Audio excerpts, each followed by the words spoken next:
Hello, everyone. We are en route to Northfield, Minnesota, where the president will highlight how Bidenomics and his Investing in America agenda are ensuring rural Americans do not have to leave their hometowns to find opportunity.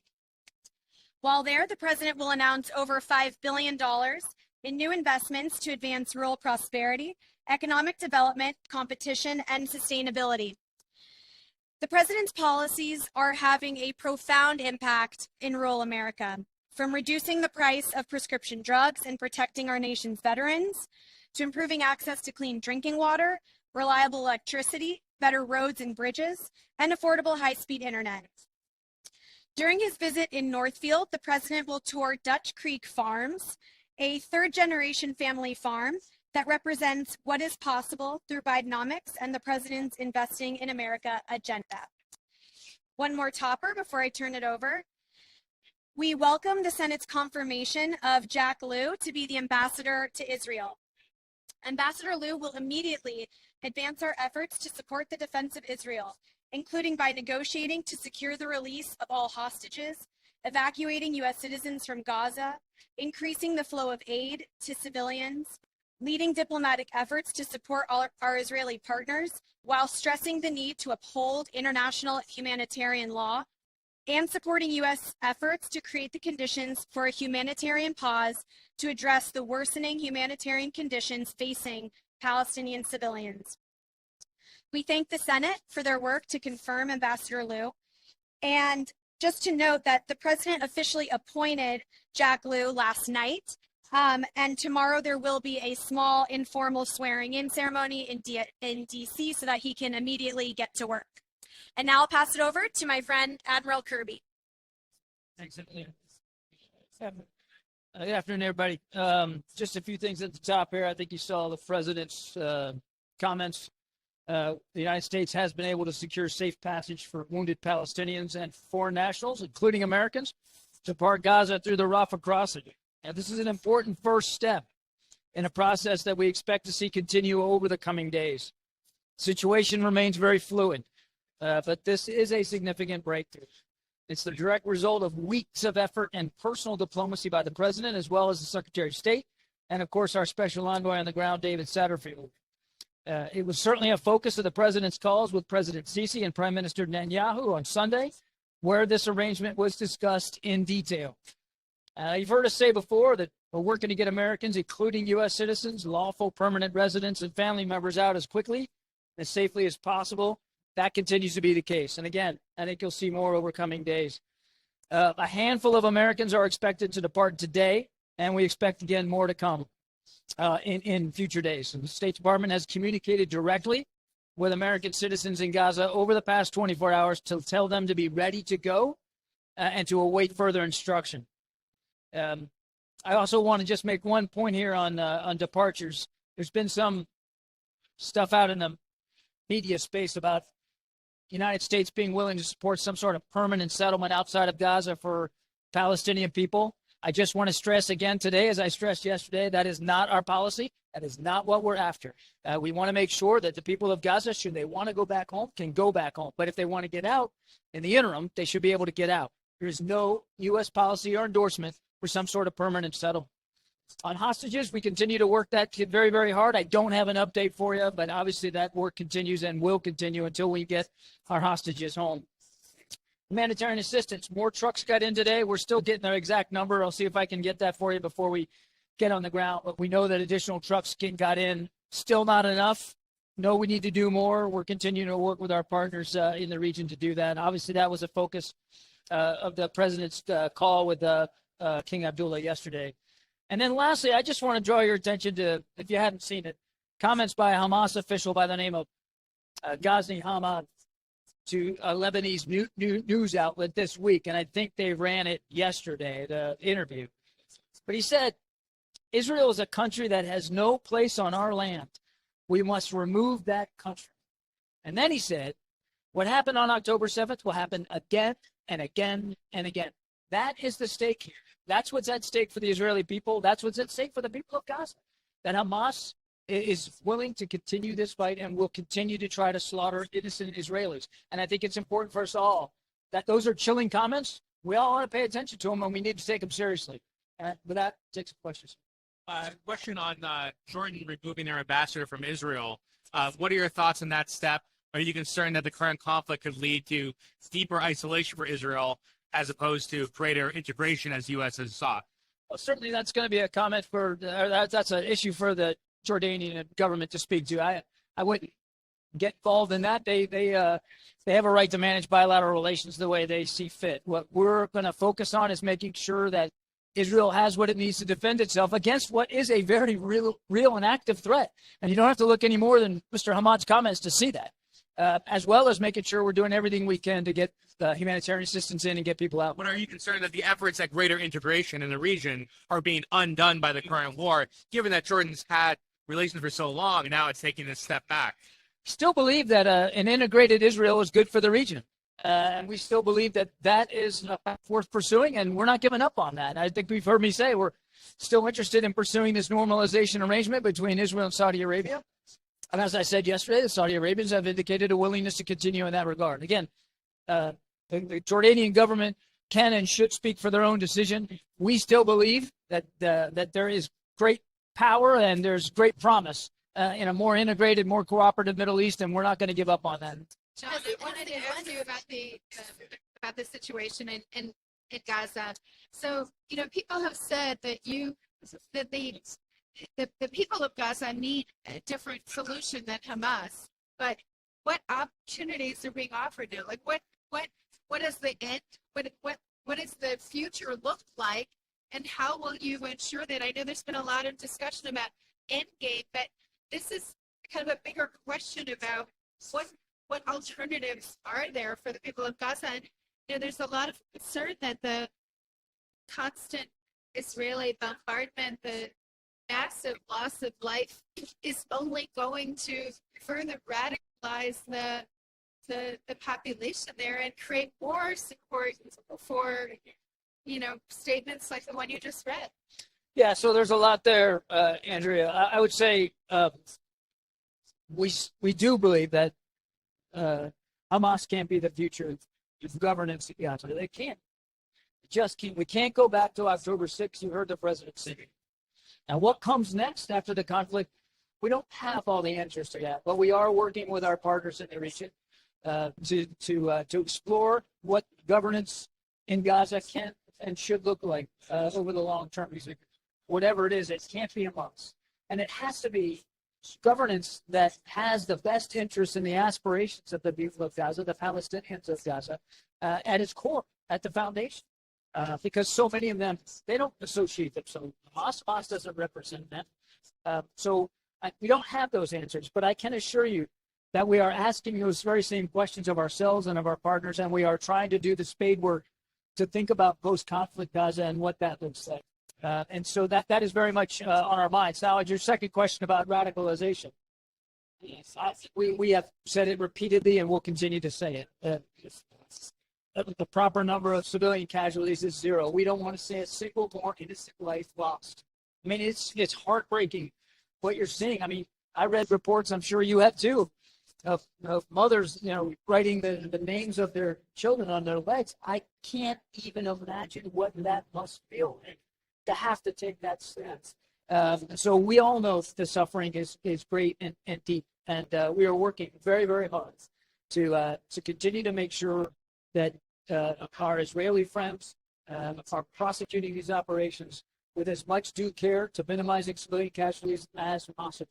And that work will continue. At the same time, making sure that we're not forgetting the people of Gaza and the great needs that they have: food, water, medicine, fuel, as well as today, being able to get some of them who we know were injured to get them out into safety.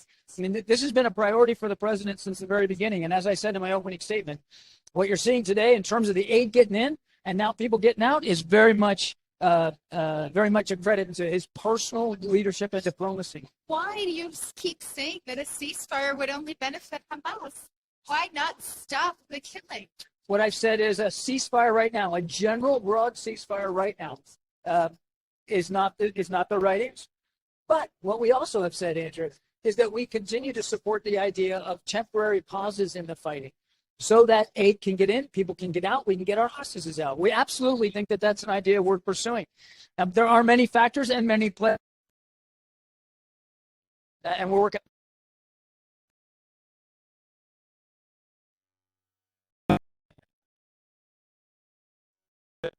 Your thinking is changing on that there could be a time soon that you would consider a ceasefire to be appropriate? I don't want to get ahead of where we are. It's not the first time I've said we don't support a ceasefire right now. We don't think that's the right answer. But we're just not at that point now where we think a general ceasefire is the right approach.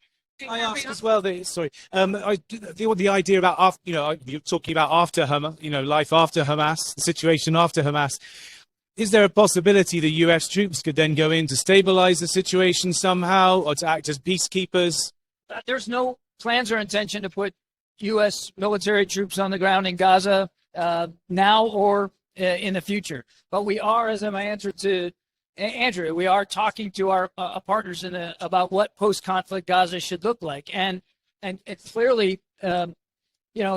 If that means some sort of international presence, then that's something we're talking about. But there's been no decisions about that at this point. Sean, can you speak to these why it's just in the first tranche, it's just about a handful of Americans getting out?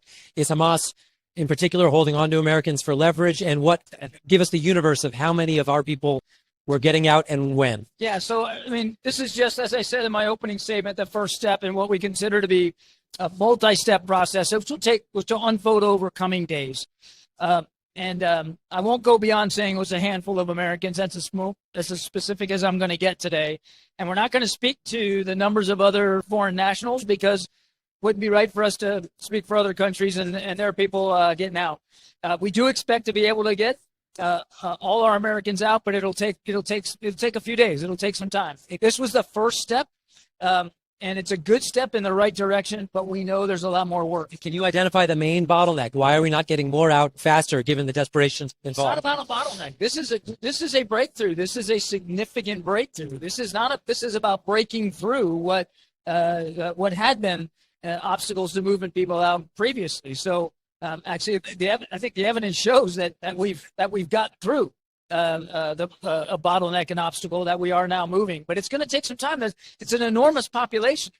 So obviously, as you heard Secretary Blinken say, about 1,000 Americans, several hundred families, if you count them all, it's about 1,000, and thousands of others. So it's a big population. And the other thing to remember is, it's still a dangerous area. It's still an active zone of combat. And so as you do this, however you manage the numbers, you've got to do it in a way that allows them to get out safely and to be done effectively with nobody getting hurt. And so safety is going to be one of the prime considerations. So I can't tell you what the next few days is going to look like in terms of numbers, but I can tell you that we'll work with our partners to manage the numbers in such a way that the most people can get out as soon as possible. But again, safety is going to be the primary concern. On the supplemental package, obviously, the House under Speaker Johnson is pursuing an Israel-only bill, and the president obviously is not supportive of that. It seems like it's deadlocked right now. The Senate is also not really supportive. What kind of compromise do you see? Is there any you can envision to get this over the finish line? That's really for members of Congress to talk to. That's not, that's for them to speak to. I think you've heard the minority leader, Senator McConnell, say that he fully agrees that they should be all put in together the way the president submitted it, that the situation in Ukraine and Israel are intertwined and serious. And we obviously agree with that. So we urge Congress to move forward with the entire supplemental package that the president submitted, all four buckets, which obviously include Ukraine and Israel together. Do you have any other meetings to read out with Jake or other NSC officials, maybe on the walking them through this again? Yeah. I don't have anything for you today, but obviously if we'll continue to have those conversations and we'll read them out as appropriate. John, has the U.S. expressed concern to the Israelis about the multiple strikes on the refugee camp in Jabalia? As I said earlier, we're going to be cautious about reacting to each and every event on the ground. We're still gathering details about this refugee strike and the degree to which maybe it was struck again. We're still gathering some details. But as I said earlier, There's not a conversation we're having with our Israeli counterparts that doesn't reflect our continued concern over civilian casualties and urging them to be as careful and deliberate as possible to avoid that risk. So you've taken this breakthrough to get people out, obviously, from Gaza. What caused the breakthrough? Is it Hamas changing their mind or their posture? What changed? And how confident are you that the numbers are going to rise and that this is like actually a real breakthrough and not a one-day thing? As I said, this was the result of a lot of intense diplomacy, led personally by the president, certainly by Secretary Blinken and Special Envoy Satterfield on the ground. A lot of work went into this. I mean, this has been building now for quite some time. So it wouldn't be, I think it's accurate to say there was like one thing that sort of like tripped the switch here. I mean, we've been working on this for a long, long time, and it is a complicated process to, identify folks, make sure they have all the proper documentation. So that's not a holdup. And then getting a route available to them to get out that's safe and efficient. So, I mean, there's a lot of moving pieces here. But don't you talk more about the weapons production that's required to supply the weapons that are needed by both Israel and Ukraine? The U.S. has been a little disappointed about the weapons industry. I think, pumping up in time and accelerating production significantly. Are you able to say anything about your conversations with the weapons industry in the United States and whether they're going to be able to meet the demand? It's clearly there. I know Secretary Austin actually talked about this up on Capitol Hill yesterday, and I think I certainly can improve upon his assessment. But the military, the Defense Department has been in constant touch with the defense industry about ramping up production for certain types of ammunition and certain types of systems. Artillery shells is a good example. As the secretary said yesterday, he's confident that the defense industrial base will be up to that task to improve and accelerate the production of munitions that we need, not only to help Ukraine and now Israel, but to replenish our own stocks. And as you saw in the supplemental, there is a significant chunk of funding in there designed to do that, to be able to replenish our own shelves. But Secretary Austin's confident that work will continue and that the defense industry is up to the task. Do you have a better estimate of the civilian casualties at the refugee camp? Can you talk about President Biden's personal reaction? Have you heard about that? We don't want to react to every individual event, so I'd really rather not get into that. But you've heard the president just as recently as the comments in the Rose Garden. You've heard us all talk about, how devastating we know this is for families, for Palestinian families, and for lives. We know that there have been many thousands of casualties, and as I said earlier, the right number is 0. Now, sadly, we've well exceeded that. I mean, as I said, to the tune of many thousands. Each one is a tragedy, and that's why we're going to continue to work as closely as we can with our Israeli counterparts to make sure to urge them to continue to try to minimize that to the maximum degree possible. So it's not something that we have taken our eyes off, nor will we. And you'll continue to hear from the president about our significant concern over civilian harm. Your SAP on the supplemental had strong language. It had the word veto, and it also really went off on the offsets dealing with IRS enforcement, blah, blah, blah. So my question is, will the president sign a clean, non-offset Israel package? Well, I won't get ahead of the president and what he will sign. I think the statement that we put out last night speaks for itself in terms of what he won't sign. He wants to see this supplemental request approved in full because he believes that all of those priorities are significant, urgent national security priorities. And the key word there is urgent. I mean, that's what this is. This is an urgent supplemental because every situation that he talked about is increasingly important for our national security. So, again, I won't get ahead of what may end up on his desk or what he will sign or he won't. I think he's been very clear about what he won't sign. For years about Islamophobia, I mean, are you started reaching out to allies to try to curb that as well as anti-Semitism? Yes, we have. These are discussions. Yes, we have. Absolutely. Yeah. What can be done? Like what can the allies do to sort of push back against this rise in hatred and anti-Semitism and Islamophobia? Yeah, look, as you've heard the president say, hate has no place, whether it's anti-Semitism or Islamophobia. And discrimination and hate and threats to the Muslim community here in the United States, or the Arab community in the United States, Palestinian community here in the United States. And I think you'll hear more from us about this soon. But we're going to continue to work not only here at home, state and local authorities, and with experts from that community, but also continue to work with our partners around the world. Thank you. Yeah, thank you. All right, Emilie. Emilie, you're on. Hi, everyone. All right, over to you guys. Questions, two different topics. First one, the White House is working on an anti-Islamophobia initiative. What is the timeline for announcing that? And there are concerns among Muslim leaders that the White House lacks credibility in this issue, given what's happening right now, the White House's stance on the current conflict. What is your response to that as well? So on your first question about the Islamophobia strategy, the president continues to underscore that we will not be silent. There is no place for hate in America, not against Muslim Americans, Arab Americans, Palestinian Americans, not against anyone. As many of you know, last year we established the interagency group to combat Islamophobia and anti-Semitism. This is in the last year.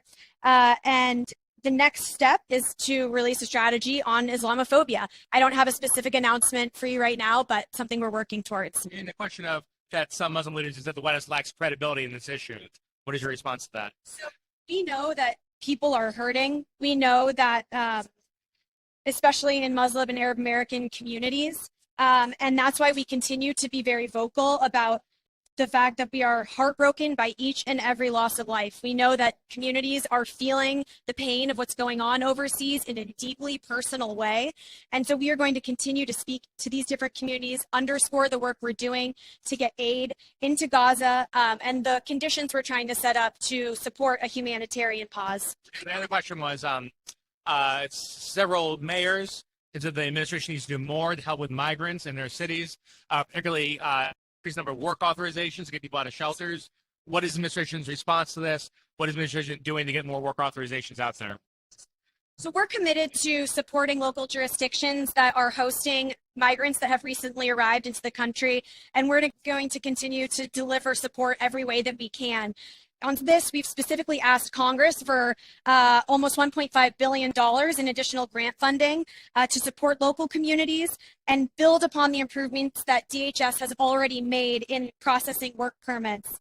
Since last month, DHS has taken steps to reduce the average processing time for certain migrants to just 30 days. So this is something that's on our radar and something we'll continue focusing on. Emilie, could you say a word, in speaking about the frustration and anger in the Arab and Muslim community?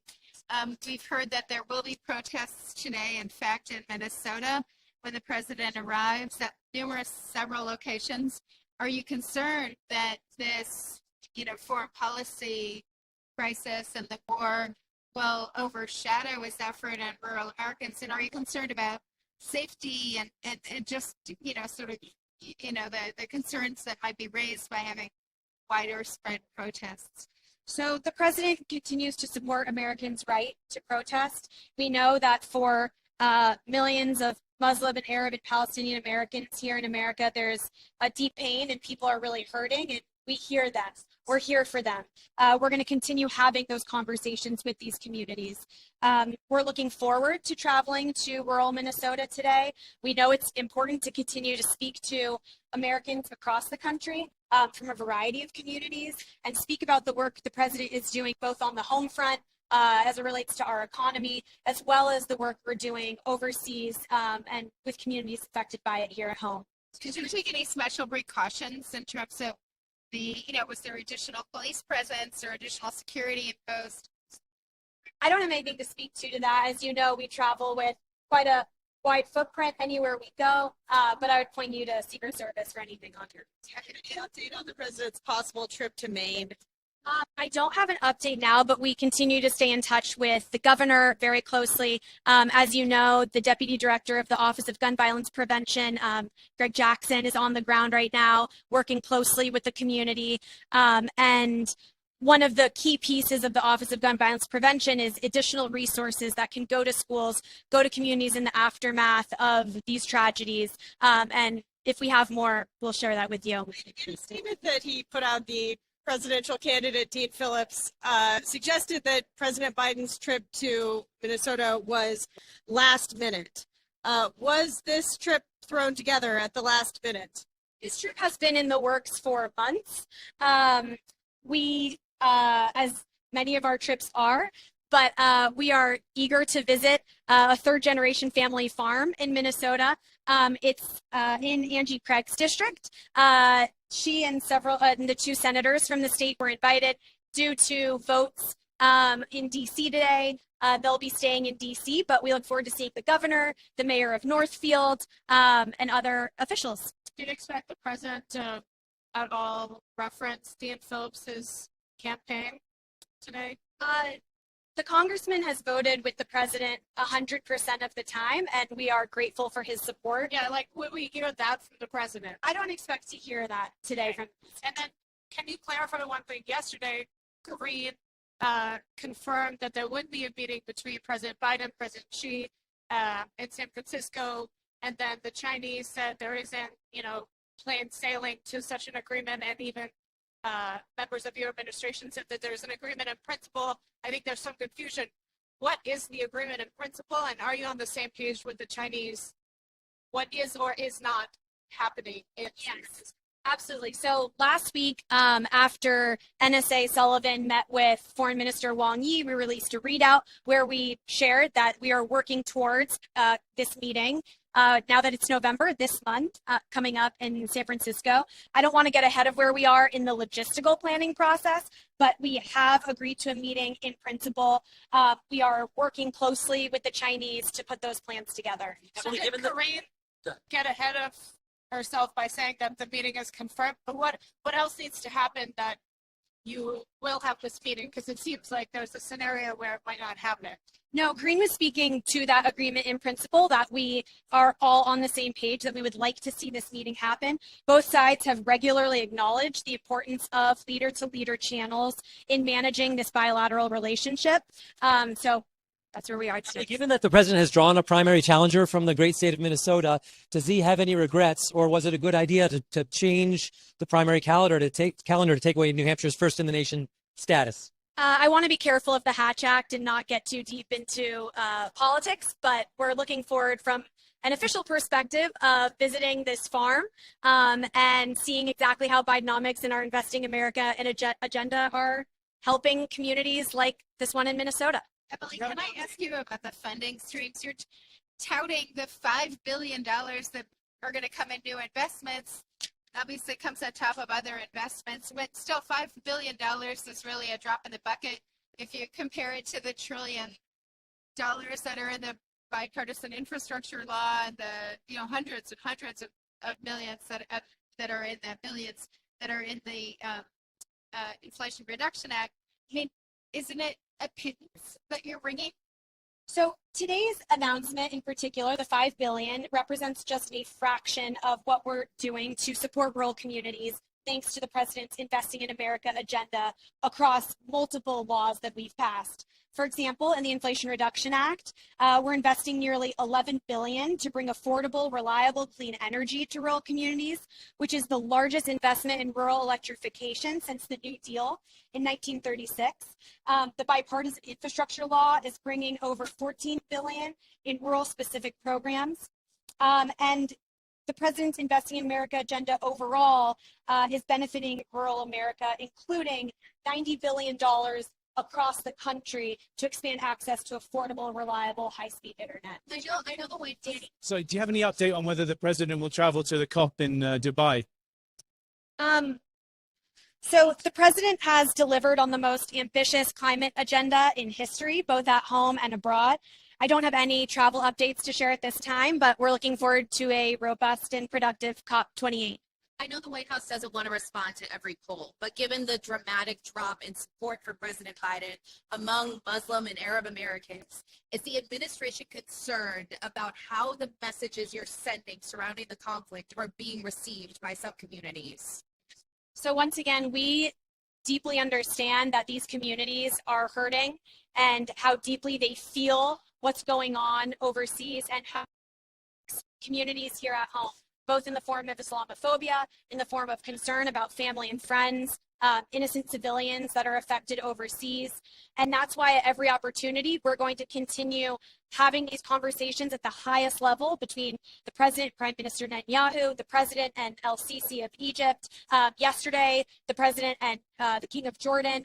And we're going to continue sharing that message with these communities because we know how important it is to increase the amount of aid that's flowing into Gaza and do what we can to create the conditions for a humanitarian pause. But is there any sense that you, as an administration, need to change the way that you're communicating these things, given how they're being received? What we think is extremely important is to continue sitting down as we have been with these communities, hear from them directly, take their feedback, and continue to build on that. This is a living, breathing conflict, and we want to be receptive to the communities. And, you know, we're hearing from the Muslim communities every day. We look forward to hopefully soon rolling out new pieces of this, and so we'll keep you posted on that front. The White House got a problem with the federal judge putting a gag order on the former president, limiting what he can and can't say? I'm not going to get into any ongoing legal battles as it concerns the former president. The president on the polling, one of the findings is that as a community, Arab Americans have traditionally and historically voted Democrat. That has shifted now for the first time since that poll has been taken, 26 years. Is there a problem within the Democratic Party? And I realize, you know, you're representing the president and not the campaign, but is he concerned that the coalition that brought him into office is falling apart and that he needs to do more to sort of shore up support in general for Democrats? As we know, this is a very difficult time globally. It's a difficult time for many communities across the United States, including Muslim Americans, Arab and Palestinian Americans, including Jewish Americans. We know that, as the president said in his Oval Office address a couple weeks ago, he himself is heartbroken by the tragic loss of Palestinian life, and he is calling on Americans together to mourn every innocent life lost and recognize the humanity of innocent Palestinians who want to live in peace and have opportunity. So we're going to continue to underscore the actions he's taking to secure more aid and his calls to Israel to continue to live up to the rules of war and protect innocent life. And once again, we want to continue engaging in these conversations with the affected communities and be unequivocal about condemning hate and discrimination. You've said this on a number of occasions that you've called on Israel to respect the laws of war. Do you, and this might have been a better question for Kirby, but do you have any concern and evidence that Israel is in fact in violation of international law, as many experts have said?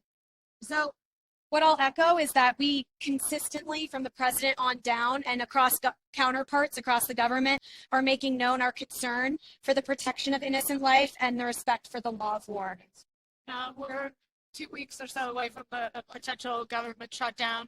Given where we are right now with the supplemental being gridlocked, how does that bode for talks on keeping the government open with the new speaker? What's the current level of engagement with the Hill, and how much do you have to sort of triage, making sure that the supplemental and the government funding deadline are both happening smoothly? Yes, so as we rapidly approach the next deadline, we welcome the fact that House Republicans have elected their new speaker. We continue to have conversations across our teams to ensure that we're putting the touches on a potential bill that can come through. When it comes to the supplemental, you know, the president was very clear and our administration was clear in our statement last night that the bill that they're currently putting forward inserts partisanship into support for Israel and makes a key ally a pawn of politics. It also denies humanitarian assistance to vulnerable people, including Palestinian civilians, and it would set a dangerous new precedent by including offsets that we've heard today from CBO would actually increase the deficit by $26 billion. So We do not think that that's the right path forward. Many senior congressional Republicans, including McConnell and others, agree. So we're going to continue staying hard at work at this the next couple of How weeks. worried are you, though, that this partisanship that you're seeing from the new speaker across the table from you is sort of like the blueprint you're going into government funding talks with? I think that's a question for House Republicans. We continue to work closely with members of both parties, and we're seeing a lot of reinforcement from congressional leaders, specifically Republicans, and high-ranking Republicans from the previous administration who believe that our path that we've put forward to provide funding for both Israel and Ukraine, as well as our border, as well as competition with China to Taiwan, is the right path. Okay. Thank you.